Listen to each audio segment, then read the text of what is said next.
Vous êtes bien dans le 22 minuit, toute l'actu vue du Sud. Voici les titres de ce journal. Y a-t-il un cobra qui rôde dans le parc de la colline Puget à Marseille? L'affaire est prise très au sérieux depuis qu'un promeneur a signalé la présence de ce serpent et l'a pris en photo. Après les parents d'élèves, c'est Force ouvrière qui s'attaque à la réforme des rythmes scolaires à Marseille. Le syndicat majoritaire chez les employés municipaux demande un moratoire sur la semaine des 4 jours et demi. Et puis, après avoir vendangé sur le terrain ce week-end face à Bègles-Bordeaux, les joueurs du Montpellier Hérault Rugby ont vendangé cette fois pour de vrai aujourd'hui au Pic Saint-Loup.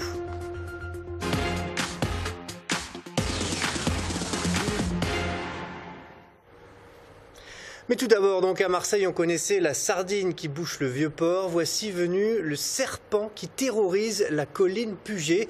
Un promeneur a signalé la présence d'un cobra long de 2 mètres dans le parc de la colline Puget, situé dans le 6e arrondissement.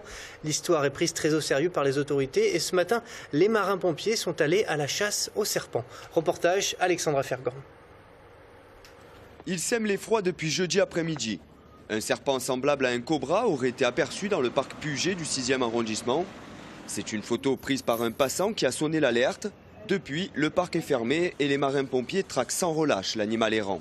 Donc là aujourd'hui, j'ai une équipe de 3 marins-pompiers qui vont en fait ratisser tout le parc toute la journée en essayant de trouver toutes les caches possibles d'éventuellement un serpent.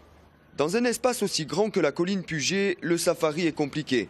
Le cobra est un animal discret qui ne laisse aucune trace derrière lui. Il faut donc fouiller les trous et vérifier tous les points d'eau. Une situation qui effraie et pénalise les riverains. Il paraît qu'il y a un serpent, un gros serpent, mais je ne l'ai pas vu. Je sais qu'il y a beaucoup de rats.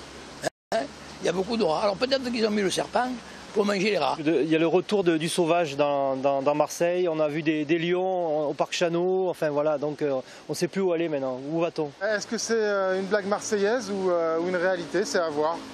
À la clinique vétérinaire Massilia, la thèse du canular n'est pas impossible. Et pour les spécialistes, les chances de survie du cobra seraient minimes à Marseille. S'il s'agit bien d'un cobra, a priori, les conditions qu'il va rencontrer dans la ville ne sont pas suffisantes, satisfaisantes pour qu'il survive correctement. Jusqu'ici, aucun serpent n'a été retrouvé, mais la mairie décidera au plus tard mercredi de la réouverture du parc.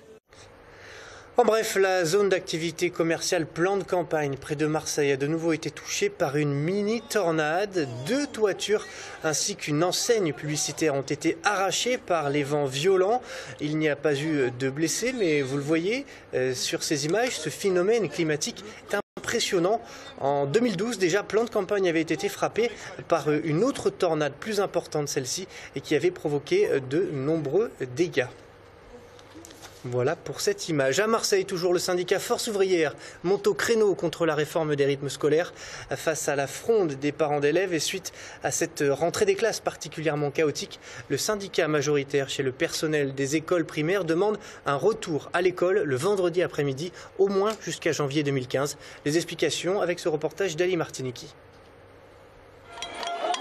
Une réforme difficile à mettre en place à Marseille et dans le département. Ce matin, le syndicat Force ouvrière a haussé le ton. Les enseignants remettent en cause l'efficacité de l'aménagement des rythmes scolaires.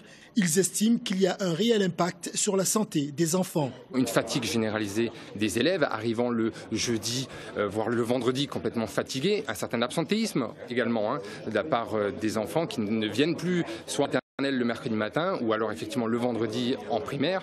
Le personnel municipal se dit pris au piège. La semaine dernière, des agents ont été contraints de garder des enfants alors que leur statut ne le permet pas. Ce sont des jeunes surveillantes de cantine à qui on a proposé de faire des heures supplémentaires pour garder des enfants. Et le personnel municipal, notamment les concierges, ont dû garder les enfants jusqu'à 18 h le soir. Le syndicat FO territoriaux sort de son silence pour demander au préfet la suspension immédiate de l'application de la réforme sur les rythmes scolaires. C'est la seule solution qu'on peut avoir, c'est-à-dire de reprendre l'école le vendredi après-midi et de la supprimer le mercredi matin, comme c'était auparavant, jusqu'au mois de janvier, parce que de toute façon, techniquement, le dossier est inapplicable. Le moratoire, vous savez que je l'avais demandé, le gouvernement me l'a refusé. Vous ferez le vendredi les activités, mais on va les faire. FO appelle donc enseignants et parents d'élèves à une mobilisation le 24 septembre prochain devant la préfecture des Bouches-du-Rhône. On en vient maintenant à la crise à la Fédération socialiste des Bouches-du-Rhône. La déroute au municipal, les divisions internes et maintenant le possible rejet des comptes de campagne. Le PS13 est aux abois. Samedi, militants et élus étaient réunis pour parler de l'avenir de la fédération. Compte rendu avec Marguerite Kioch. Ils ont répondu à l'appel de leur fédération. Des militants socialistes qui veulent encore y croire malgré leur désaccord avec la politique du gouvernement, malgré aussi les récentes déboires locales, la menace de l'annulation des comptes de campagne des municipales. Indigné mais pas résigné, ça veut dire qu'en gros on est indigné parce qu'encore une fois, surtout sur Marseille, c'est une guerre des barons, une guerre de chefs, toujours les égos qui passent en avant. Je pense qu'on en a tous ras-le-bol ici. Déjà, les municipales c'était un gros problème parce qu'entre les disputes des places et tout ce qui s'ensuit, déjà je pense qu'il y a eu une mauvaise gestion au niveau des municipales et c'est vraiment parti de là. Primaire et tout ce qui s'ensuit.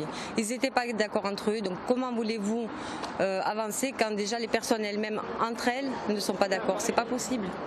Du côté des ex-candidats, on préfère ne pas trop commenter, selon la technique du jusqu'ici, tout va bien. Et cette histoire des comptes est un emballement médiatique. C'est tout à fait, dans les comptes de campagne, il y a toujours des discussions avec la commission.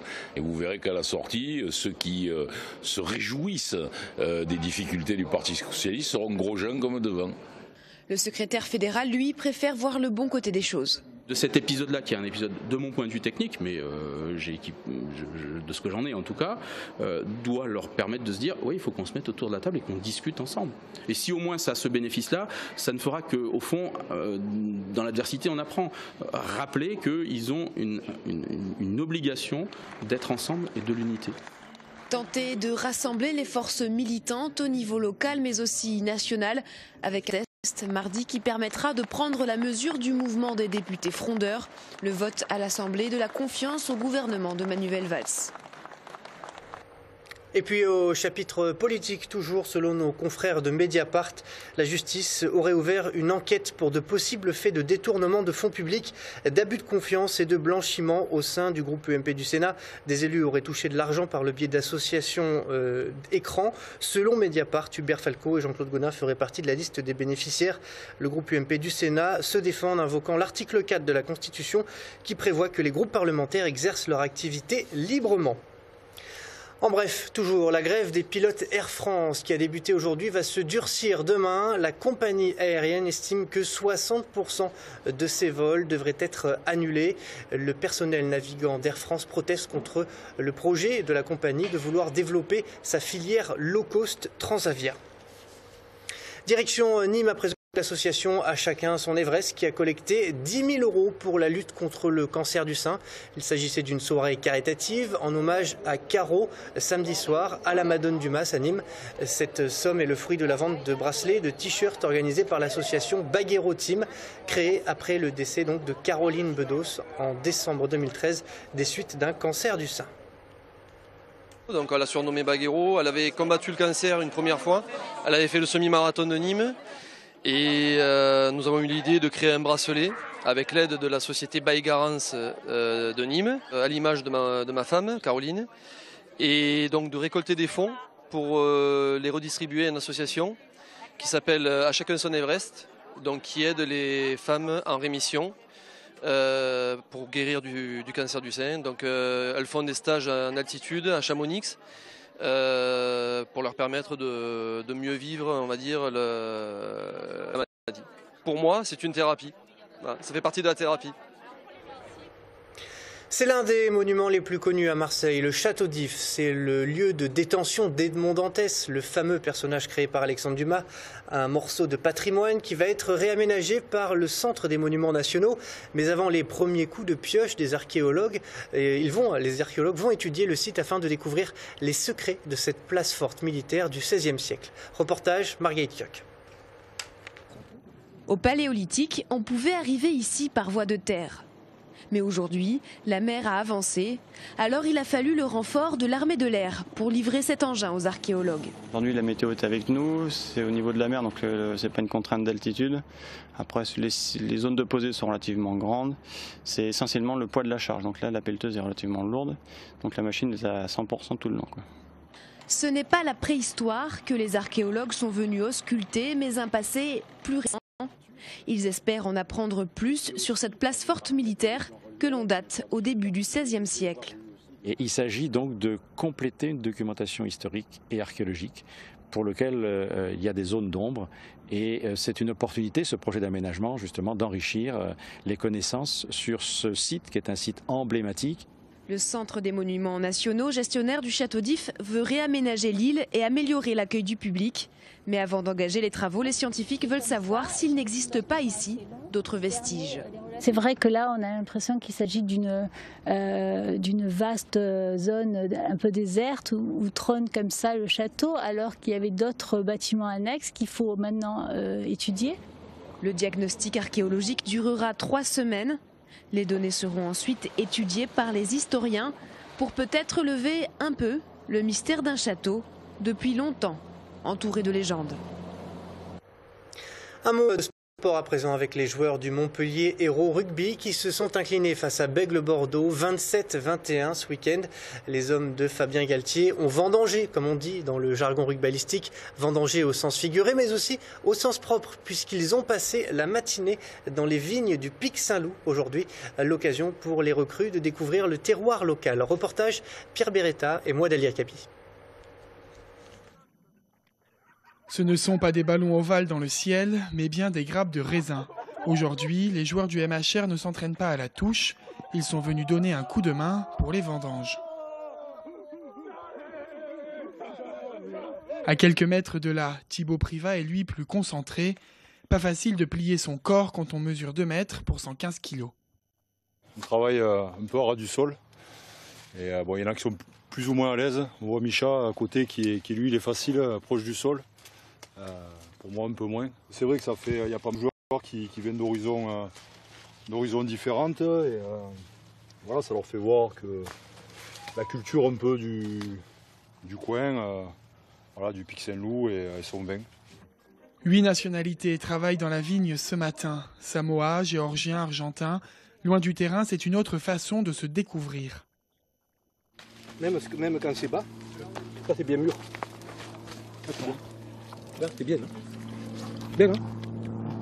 C'est sucré. Sweet, sucré. Pour le néo-zélandais Anthony Tuitavake, c'est la première vendange. C'est bien de se retrouver tous ensemble, de prendre du bon temps, travailler dur, créer un vécu et un esprit d'équipe. Et demain, quand on rentrera au boulot, on bossera dur. Pourtant, malgré les sourires, la défaite d'hier à Bordeaux n'est pas digérée. Voilà, ça nous sort du stade. Normalement, c'est un de vacances parce qu'on a joué hier. On a vendagé hier aussi d'ailleurs. C'était les vendages hier à Bordeaux. On a vendagé à Bordeaux et maintenant on vendage ici. C'est la saison des vendages. 4e du top 14 après 5 journées, la récolte est plutôt bonne pour Montpellier. En rugby comme dans la vigne, c'est en fin de saison qu'on goûte le millésime et il paraît que le Pic Saint-Loup vieillit plutôt bien.